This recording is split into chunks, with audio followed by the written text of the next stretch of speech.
Queridos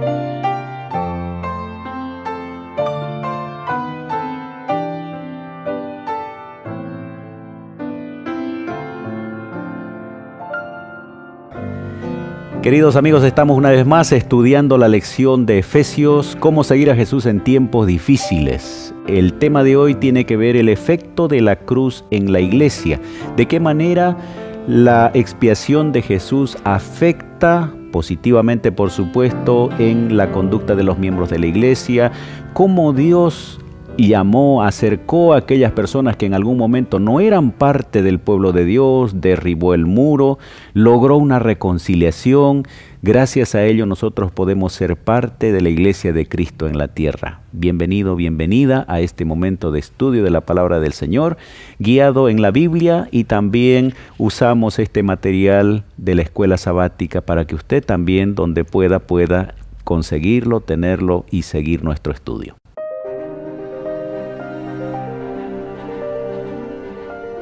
Axiomas, más allá de la evidencia.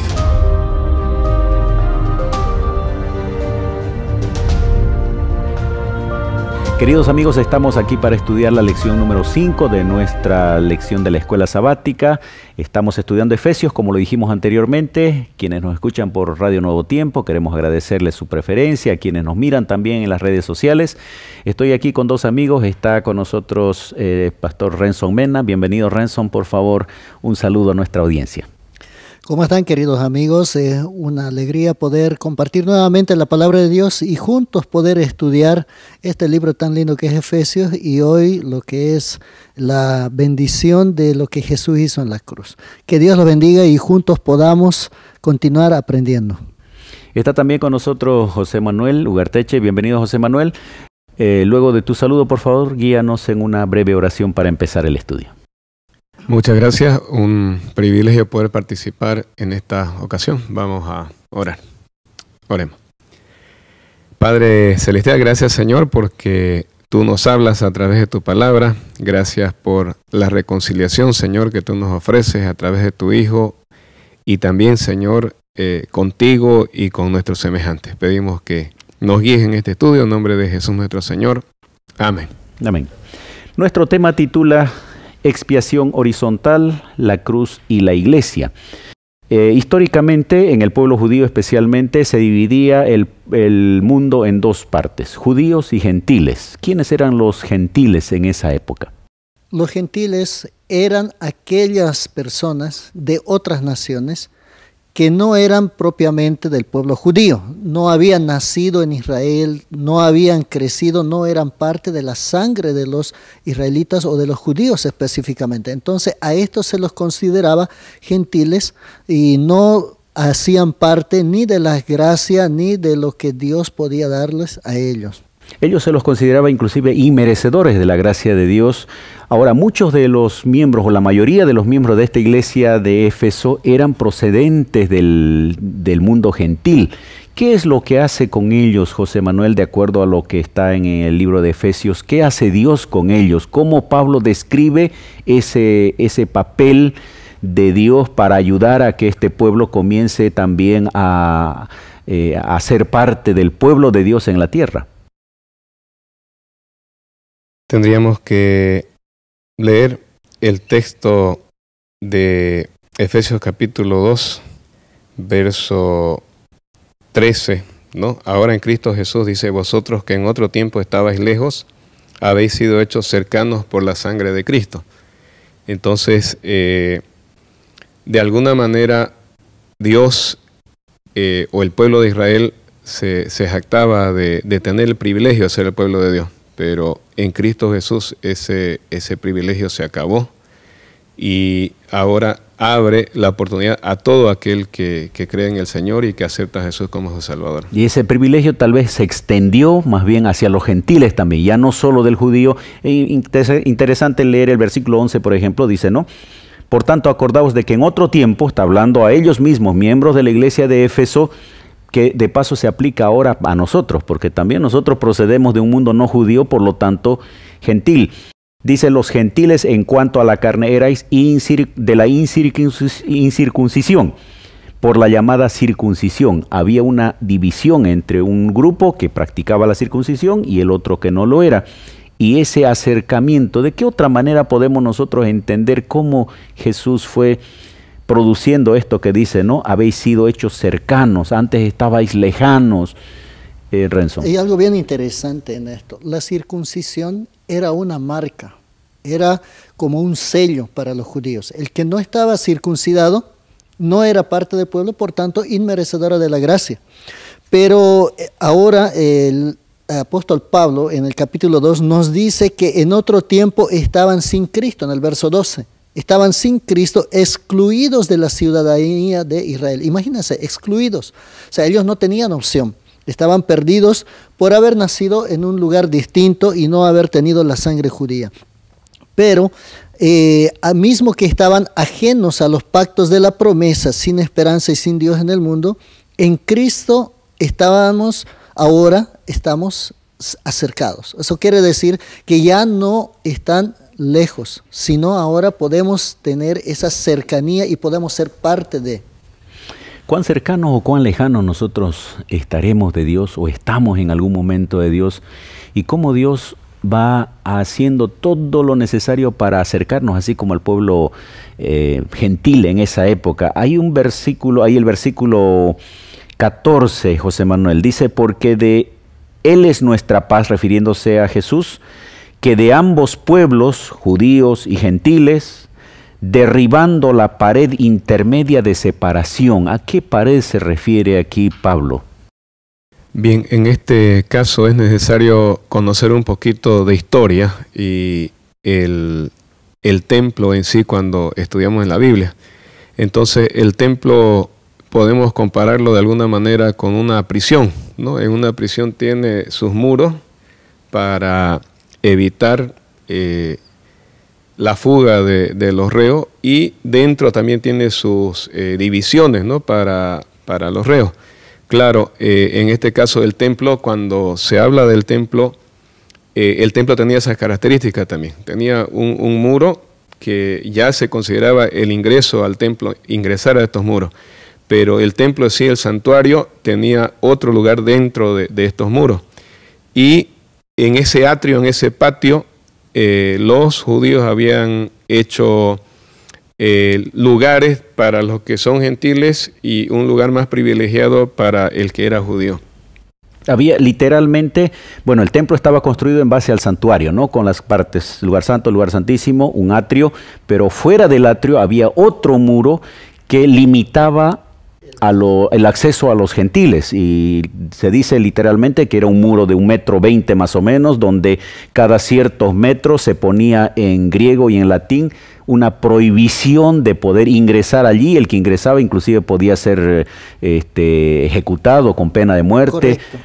A ese muro se está refiriendo, sí, Pablo. Hay un muro que se había crecido y era justamente en dos situaciones, de acuerdo a lo que vemos en el texto. Uno, estaba en el corazón de los judíos al pensar que ellos podrían ser mejores y más privilegiados que aquellos que no eran parte del pueblo.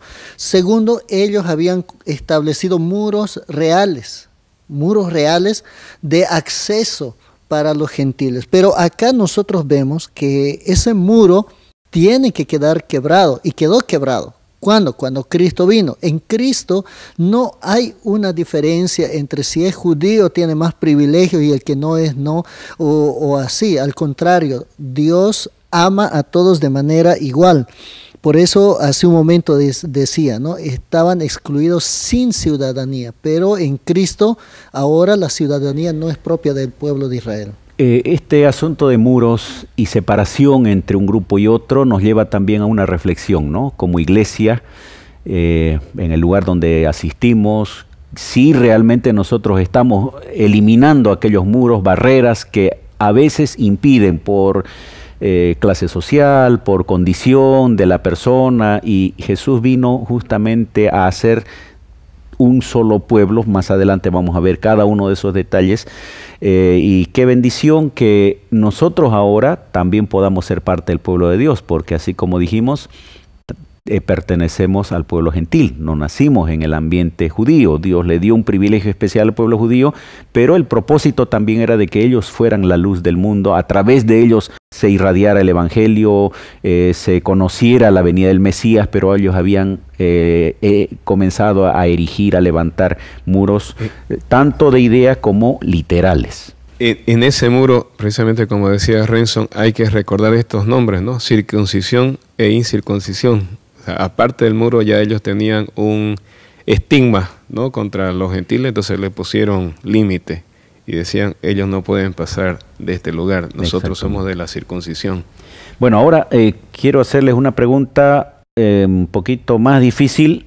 Dice aquí, versículo 15, aboliendo en su carne las enemistades, hasta ahí todo bien, pero dice la ley de los mandamientos expresados en ordenanzas para crear en sí mismo de dos un solo y nuevo hombre, haciendo esto la paz. Ahí no estaría confirmándose, como muchos dicen, que cuando Jesús vino ya se elimina la ley, los mandamientos, ya no hay que guardar los mandamientos. ¿A qué se refiere Pablo cuando habla de esto? Hay algo bien interesante primero, hablando de enemistad, ¿no? Y hablando de la ley. La ley había hecho, para ellos habían creado leyes que habían hecho enemistad entre los judíos y los gentiles.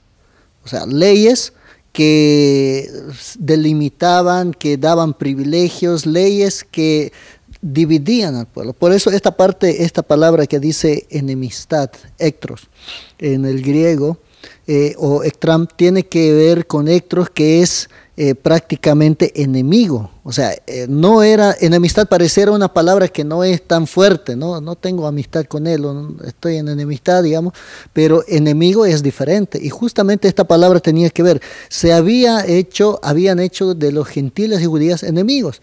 ¿Por qué? Por causa de la ley. La ley que fue abolida fueron estas leyes que hacían división de privilegios, división de las personas, no en tanto la ley de Dios como alguno puede mencionar o puede argumentar a través de este texto, pero no, al contrario, las leyes que fueron abolidas fueron estas que dividían, que separaban, que hacían que los gentiles sean menospreciados y que los judíos se tengan en más estima. Entonces estas leyes fueron abolidas, por eso hay una reconciliación. Nos dice, ¿no? En Cristo, nosotros, en el verso 16 dice, reconciliar con Dios a ambos en un solo cuerpo. Por eso era necesario la reconciliación. Vamos a hablar de la reconciliación luego. Ahora queremos enfatizar entonces, el concepto de Pablo no es ir en contra de la ley. De paso, varios textos, no solamente en Efesios, en otras cartas, él va a enfatizar la importancia de la ley, y aquí esto se está refiriendo específicamente, dice, la ley de los mandamientos expresado en ordenanzas, ese tipo de ordenanzas que ellos hacían justamente, como decía Renzo, no para dividir, limitar, y muchas veces creaba esa enemistad, acrecentaba más esa enemistad. Vamos a una breve pausa, volvemos enseguida. Ya retornamos con Axiomas.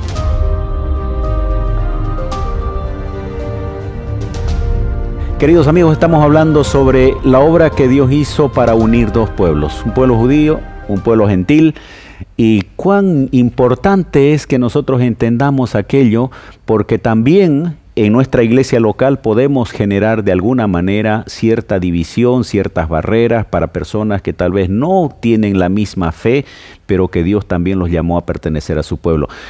José Manuel, ibas a comentar algo en relación a este aspecto de los judíos y los gentiles. Sí, correcto. Tenemos un ejemplo bíblico en el libro de Hechos, donde tenemos a un gentil que es llamado Cornelio, ¿verdad? Un soldado, un militar, y Pedro tiene una reacción contraria hacia él, pero a través de una visión que Pedro tiene, Dios le muestra de que ya se acabó ese muro del que estamos hablando, y en el capítulo 10, versículos 34-35, Pedro afirma esto y dice: entonces Pedro, abriendo la boca, dijo: en verdad comprendo que Dios no hace acepción de personas, sino que en toda nación se agrada del que le teme y hace justicia. Y hay algo interesante, ¿no? Complementando a lo que decía Emanuel. Cuando él dice en 1 Corintios 12:13, porque por un mismo espíritu fuimos todos bautizados en un cuerpo, sean judíos o griegos, esclavos o libres, y a todos se nos dio a beber de un mismo espíritu. Y ahí justamente afirma esto, todos somos uno porque por un mismo espíritu hemos sido bautizados y no hay necesidad de que haya estas divisiones. Y Pablo entonces va a introducir un nuevo elemento importante. Dice, mediante la cruz, reconciliar con Dios a ambos en un solo cuerpo. Reconciliación. ¿Qué implica esta reconciliación primero con Dios, pero también ahora la reconciliación en estos dos grupos? Que no creemos estas barreras que hacen daño al cuerpo de Cristo que ahora Cristo estableció, ¿no? Una iglesia. Entonces es importante que permitamos que Dios, el Espíritu Santo, actúe en nuestra vida y no tengamos este tipo de enemistad con otras personas, no tengamos este tipo de discriminación, ¿no? Que no corresponde. Efesios 2:16 en la segunda parte menciona matando en ella la enemistad. Es algo bien interesante. Cuando una persona tiene enemigos, generalmente al enemigo no lo quieren ver, lo evitan, quieren perder el contacto, no quieren estar cerca, o incluso siendo un enemigo uno trama algo en contra de esa persona. Cuando Cristo vino, a través de su sacrificio y muerte en la cruz, Él vino a prácticamente matar este espíritu que dividía. Por eso el texto dice, matando en ella la enemistad. Y ahí en la primera parte, y reconciliar con Dios a ambos en un solo cuerpo mediante la cruz, porque todos fuimos bautizados con un mismo espíritu. Yo puedo notar ahí una secuencia muy interesante, ¿no? Pablo describe al pueblo gentil lejos de Dios. Él dice que los acerca, luego se rompe el muro de separación y luego viene una reconciliación. Cuán importante todo el proceso que Pablo está narrando para que eso que debe suceder en la iglesia elimine cualquier distancia entre personas procedentes de diferentes grupos sociales o diferentes procedencias inclusive, ¿no? Ahora, Pablo también introduce un elemento importante que tiene que ver con la paz. ¿Qué implica la paz ahora dentro de la iglesia? Mire, hay algo interesante sobre lo que mencionó y sobre lo que ahora vamos a hablar. Y es que la enemistad, el tratar a los demás como si fueran menos que los otros, causa problemas. Y en nuestra iglesia puede suceder. Por ejemplo, personas que son afines a un equipo de fútbol y a otra, generalmente son enemistados por causa de sus equipos. En la política lo mismo, unos son de la derecha, otros de la izquierda, y en la iglesia vemos de todo, y por causa de esto hay enemistad. Y estas cosas, ¿qué hacen? Quitan la paz en la iglesia. Hay problemas con los propios hermanos por cuestiones políticas. Hay problemas en los hermanos por estas situaciones de querer creerse mejor o de ser del equipo mejor o algo así. Entonces, cuando Cristo vino a traer paz. Y para que haya paz, tiene que desaparecer estos muros de enemistad. Dice el versículo 17, vino, anunció las buenas nuevas de paz a vosotros que estáis lejos y a los que están cerca, porque por medio de él los unos y los otros tenemos entrada por el mismo Espíritu al Padre. Jesús siempre se caracterizó por ser alguien que promovió la paz, ¿no? No solamente él lo mencionaba, sino él también buscaba la manera de promover la paz. Cuán importante es que nosotros, imitadores de Jesús, podamos buscar aquello en nuestra iglesia. Así es. Es más, el libro de Isaías, capítulo 9, verso 6, nos menciona uno de los nombres de Jesús, ¿no? Dice, porque un niño nos es nacido, hijo nos es dado, y el principado sobre su hombro, y se llamará su nombre admirable, consejero, Dios fuerte, Padre eterno, príncipe de paz. Qué importante que Jesús vino a reconciliarnos con Dios, a traer esa paz delante del Señor, pero también esa paz con nuestro prójimo, esa reconciliación que sana, que cura y que da una nueva vida al ser humano. Hay algo importante que mencionaste. Siendo él príncipe de paz, cuando él estuvo en esta tierra tendría que predicar de paz. Y eso es lo que hizo. En San Juan 14, verso 27, él habló de paz y dijo: la paz os dejo, mi paz os doy, no se la doy como el mundo la da. No se turbe vuestro corazón ni tengan miedo. Acá vemos que el Señor dice: mi paz les doy, mi paz os dejo. Sí, él era el príncipe de paz y justamente el mundo estaba enemistado, judíos, griegos, la circuncisión con los incircuncisos, y estas cosas estaban dañando a la iglesia y evitando que avance la obra de Dios en esta tierra. Pero al traer paz y reconciliar a las personas, entonces la palabra de Dios podría ser más efectiva y llegar a más personas. Pablo termina el capítulo hablando de la iglesia como un edificio. Dice, ¿no? A quien todo el edificio bien coordinado va creciendo para ser un templo santo en el Señor, versículo 21. Y el último versículo del capítulo 2 dice, en quien vosotros también sois juntamente edificados para morada de Dios en el Espíritu. Ese ejemplo nos ayuda a entender cuán importante es que haya esa unidad, esa paz, eliminar las barreras, pero al mismo tiempo está poniendo a Dios como el fundamento. Dios es el que origina la iglesia, la guía, y debe haber una relación fraterna dentro de los miembros. ¿Qué más podemos mencionar en relación a esta figura que Pablo usa? A través de la acción del Espíritu Santo, porque Jesús dijo, no les conviene que me vaya porque vendrá el Consolador, Él los guiará. Podemos iniciar la construcción del pueblo de Dios, ¿no? Este edificio bien coordinado, dice, va creciendo para ser un templo santo en el Señor.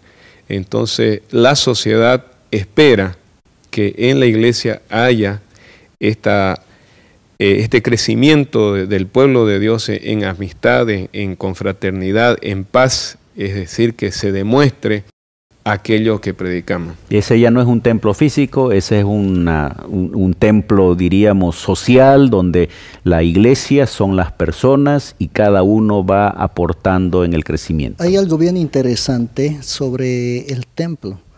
Para aquellos que han trabajado en construcción, si no hay una buena mezcla de cemento y arena, esta construcción con el tiempo va a caer, va a salir el cemento, la arena, y va a necesitar otra reedificación. Pero cuando la mezcla es buena, entonces esta es duradera. Lo mismo sucede con la iglesia. Tiene que haber una mezcla igual, tiene que haber coordinada, tiene que haber paz, tiene que haber reconciliación, porque si uno es más que el otro, si no hay todo esto, entonces este templo que el Señor dejó va a caer, no va a subsistir y al final todo será en vano. Pero sabemos que en Cristo esto no va a suceder, porque estamos con el Señor, es por un mismo Espíritu que todos hemos sido bautizados, y es con esta reconciliación que podemos obtener paz y poder trabajar juntos para que este templo continúe edificando a las personas para un día llegar al reino de los cielos. En realidad este templo va a seguir creciendo, va a seguir edificándose con nosotros o sin nosotros. Lo importante es nosotros ser parte de este templo que Dios tiene en esta tierra. Vamos a una pausa final, volvemos para las conclusiones. Ya retornamos con Axiomas.